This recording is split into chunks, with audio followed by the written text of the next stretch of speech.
Well, hello, I'm Misheard with Misheard Song Lyrics Podcast. This is season 4, episode 187, doing our first ever The Carpenters Misheard Song Lyric. So the Misheard Song Lyric is, don't you remember you told me about the Navy? And then the correct lyrics is, don't you remember you told me you love me, baby? I love it. The Navy, I mean, you can talk about the Navy, that's cool. Or if you love me, but it's pretty close. And I can see why some people thought maybe she was going to tell everyone about the Navy, maybe a recruitment song, who knows?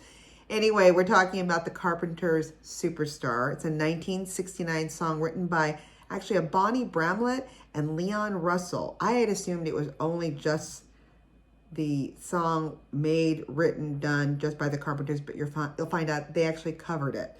It's with a songwriting credit also given to a Delaney Bramlett. This has been a hit, like I said, for many other artists. I know Luther Vandross did it in 83. Carpenters also did it in 71. Both very popular versions of this cover. But did you know who actually was the song idea? So famous singer who I love, Rita Coolidge, she actually came up with the song idea based on looking at some female groupies and relationships with rock stars of the late 1960s. And I've read many books, and a lot of them were underage. Cringe, cringe, cringe. But she thought there should be a song about this. So this is how Superstar came about. And I'll touch that in just a little bit of how that came about. And then did she get any writing credits for it? So let's talk about Rita Coolidge first, because I love her voice. I love her voice specifically because it's in the same range of where I sing. It's in the lower register. She was actually born on May 1st. She's a May Day baby in 1945. She's, of course, an American recording artist. And during the 70s and 80s, a lot of her songs were popular on the Billboard magazine pop, country, adult, contemporary, and jazz charts. And she won 2 Grammys with her fellow musician and then husband, Chris Christopherson. Her recordings include Your Love Keeps Lifting Me. Your love keeps lifting me higher, lifting me.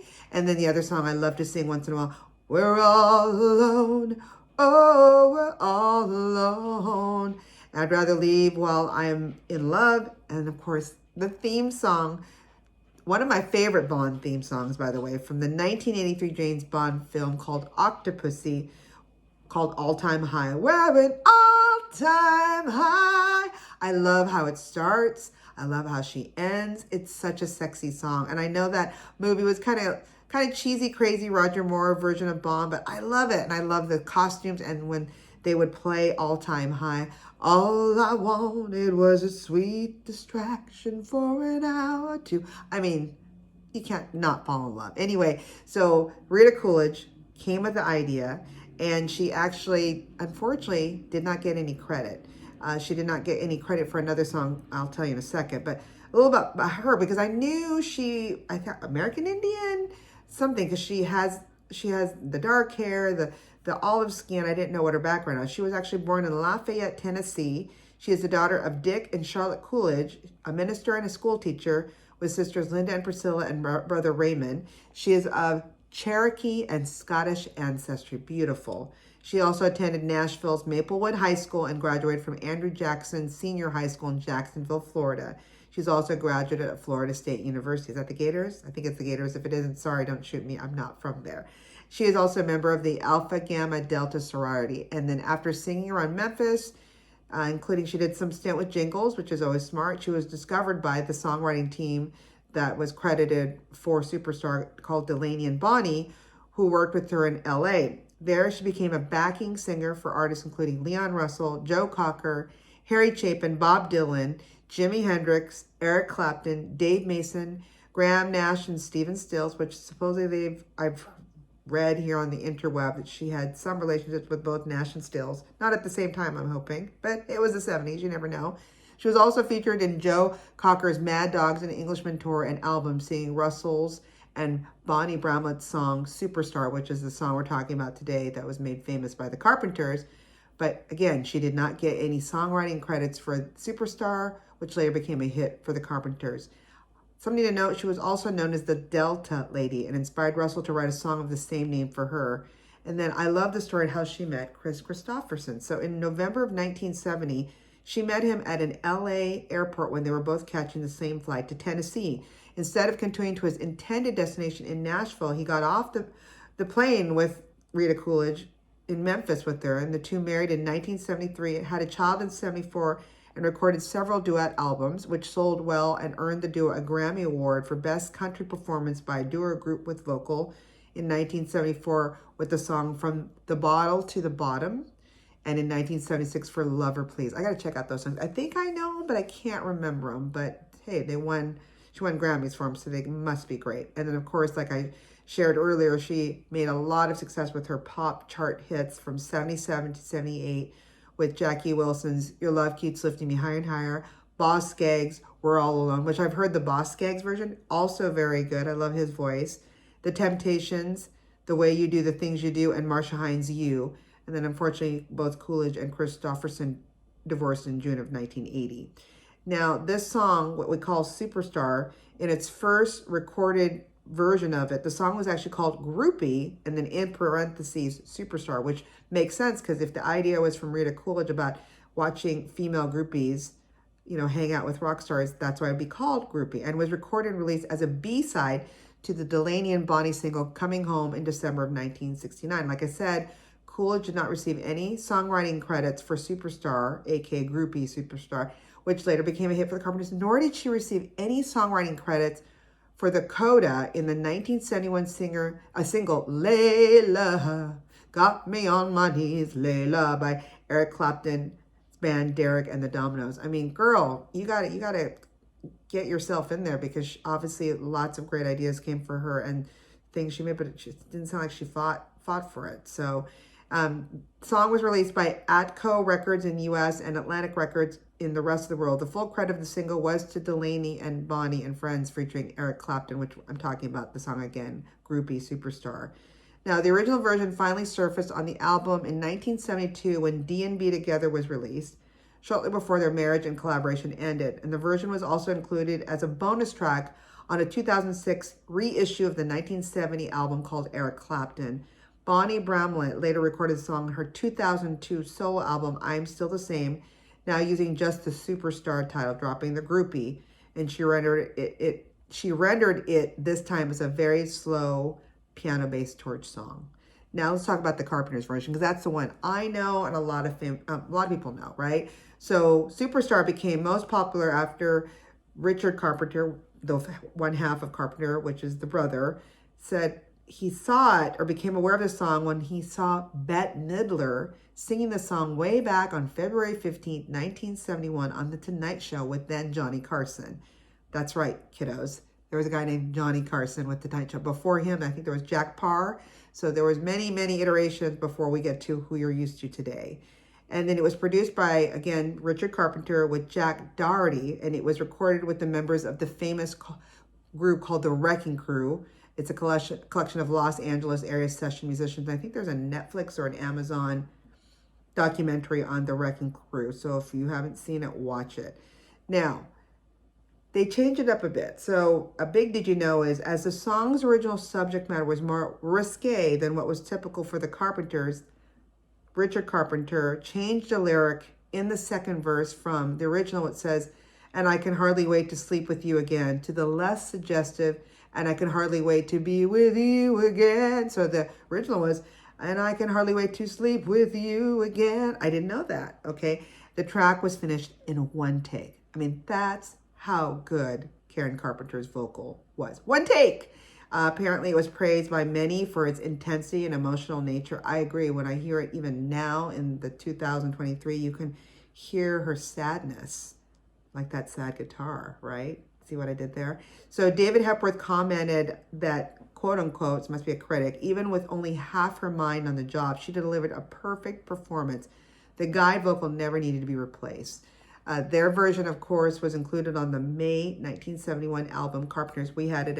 I had it, or my parents had it, my brother and I listened to it a lot, record, and then released as a single in August of 1971, rising to number 2 on the Billboard Hot 100 pop charts, held out of the top spot by Rod Stewart's Maggie May. So that's what kept him from number 1, but it was still number 2. And then spending 2 weeks at number 1 in the easy listening chart that autumn, earning gold record status. It also reached number 18 on the UK pop singles chart and charted in Australia and New Zealand as well. Those Kiwis and Aussies know what they like. So Richard Carpenter was actually nominated for a Grammy Award for Best Arrangement Accompanying Vocalist for the song Superstar that would also appear on their two mid-1970s Carpenters live album, as well as on many compilation albums, including the 2004 SACD compilation, The Singles from 1969 to 1981. I guess they have a note here, not to be confused with the regular CD, The Singles from 69 to 1981. And as a remix of the original 1973 mix on the similarly titled compilation, The Singles 1969 to 1973. It's so popular, it has to be in all the compilations or best of or greatest hits. Who are the Carpenters? For those of you that are, I guess, way too young or just don't know. They're officially known as Carpenters. They were an American vocal and instrumental duo consisting of siblings Karen, who was born from 1950 and sadly died in 1983, and then her brother Richard Carpenter, born in 1946, who's still with us, thank goodness. They produced a very distinctive, soft musical style combining Karen's contralto vocals. That's why I liked her. I think I'm a contralto. I don't know what I am, but I know that's the range that's so comfortable for me in her range. With Richard's harmonizing, arranging, and composition skills. And during their 14-year career, the Carpenters recorded 10 albums, along with many singles and several television specials. Again, they were siblings that grew up in New Haven, Connecticut, and moved to Downey, California in 1963. Richard took piano lessons as a child, and then he progressed to California State University in Long Beach while Karen learned the drums. And so if you see a lot of video of Karen Carpenter, originally, she's usually on the drums, and she's a very good drummer, to add that. They first performed together as a duo in 1965, and then formed the jazz-oriented Richard Carpenter Trio, followed by the middle-of-the-road group Spectrum. I don't remember Spectrum. Then they were signed on as the Carpenters to A&M Records in 1969, where they achieved major success the following year with the hit singles, They Long to Be Close to You, and then We've Only Just Begun to Live. God, I love these songs. It just reminds me of my youth. Anyway, then the duo's brand of melodic pop produced a record-breaking run of hit records on the American Top 40 and adult contemporary charts. And of course, what we call today, they would be the king and queen of what do we call it?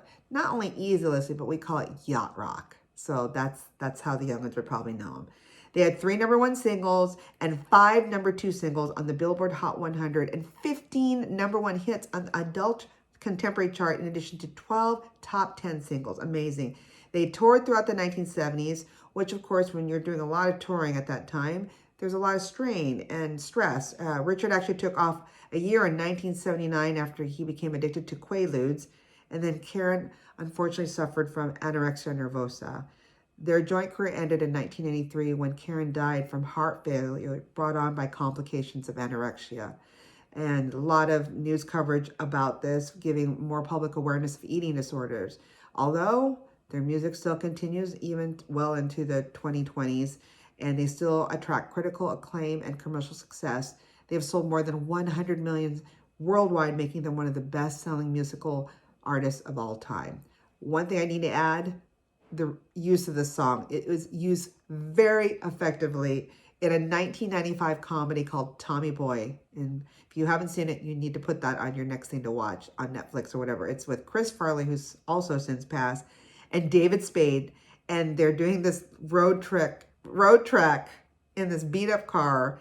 And all of a sudden the song starts playing, and they pretend like, oh, you can turn it off if you, I don't really care for the song, but you can turn it off, and they're like, oh, I'm fine. And then the next scene, you see them singing the part of what we're talking about, the misheard song lyric of, don't you remember you told me you love me, baby, or about the Navy. And you see literally, not Chris Farley, but who is it? Oh yeah, well, you see David Spade, literally a tear in his eye while he's singing that along with Chris Farley. And I just love it. So it's the best use of this beautiful song in a comedy of all things. So lots that we unpacked there. We found out that poor Rita Coolidge should be getting more writer creds because she made a lot of, things that were just she wasn't credited for, unfortunately. Love her voice. Also know a little bit more about the Carpenters. And unfortunately, for somebody who has been singing it, that she was thinking about the Navy.